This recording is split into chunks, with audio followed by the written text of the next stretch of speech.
As the United States moves to seize Greenland for its own security, European nations are sending soldiers to block them, pretending they have the power to say no. The belief that Europe could defend Greenland from the United States is not just militarily unfeasible, it is a logistical impossibility. Europe has spent the last 3 decades systematically dismantling its independent capacity to wage war in exchange for the ease of buying American protection. Now that the protector has turned predatory, Europe reaches for its holster only to find the gun was leased and the ammunition is on backorder from the enemy. The heart of this paralysis lies in the skies. The F35 Lightning II has been marketed and sold as the backbone of NATO air power.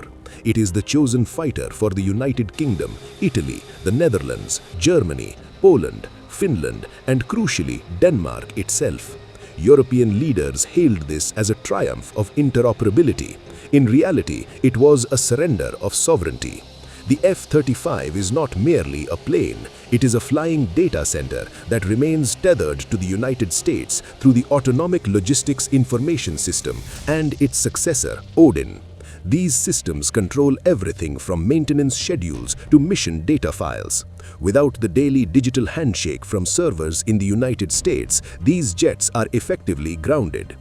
Denmark's plan to use US-made jets to deter a US annexation of Greenland is the strategic equivalent of trying to lock a landlord out of his own house using a digital smart lock he controls from his phone. If Washington chooses to restrict access to the threat libraries or logistical software, the Royal Danish Air Force does not have a fleet, it has a collection of very expensive paperweights. This dependency extends far beyond a single airframe. It permeates the entire nervous system of European defense.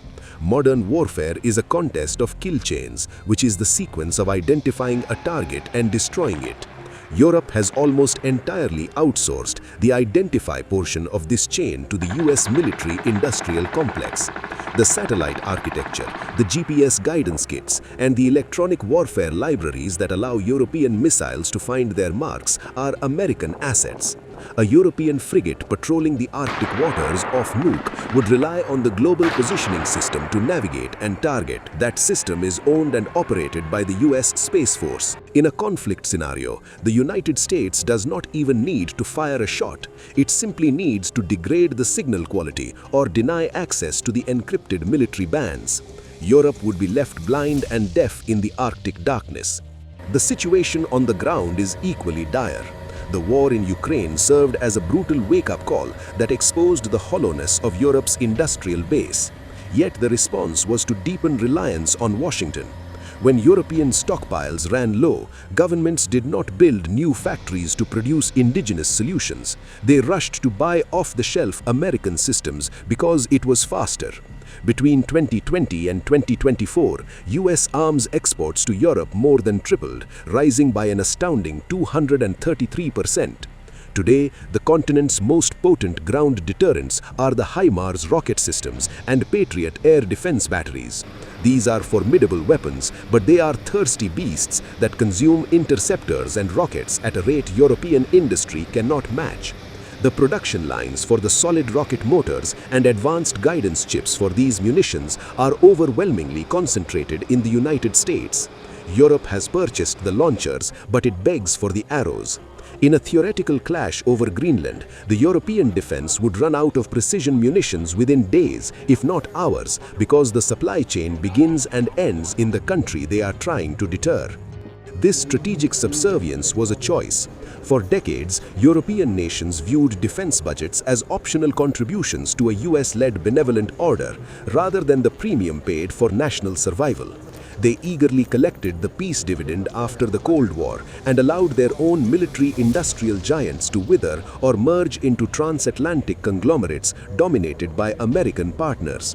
The result is that even European weapons are often filled with American components covered by international traffic in arms regulations. Washington retains the legal right to veto the use or export of any weapon system containing these sensitive parts. Legally and mechanically, Europe often requires American permission to use its own arsenal. The crisis over Greenland exposes the lethal flaw in this arrangement. Dependencies that felt like alliances in times of peace look like shackles in times of tension. The European troops being sent north, one here, two there, are performing a piece of political theater rather than a military deployment. They know, and the Pentagon knows, that there is no kinetic option available to them. There is no capacity to project power across the North Atlantic that does not rely on American refueling tankers, American intelligence, and American logistics. Europe essentially bought an insurance policy against Russia that was underwritten by the United States. It never read the fine print, which implies the policy is void if the underwriter decides to seize the assets. The United States has achieved a level of dominance where it supplies both the sword and the shield to its allies. Defending Greenland would require Europe to bite the hand that feeds it, arms it, and guides it. That is not a war Europe can fight. It is a war that was lost 20 years ago in budget meetings and procurement contracts, signed with the fatal optimism that American interests would always align with their own.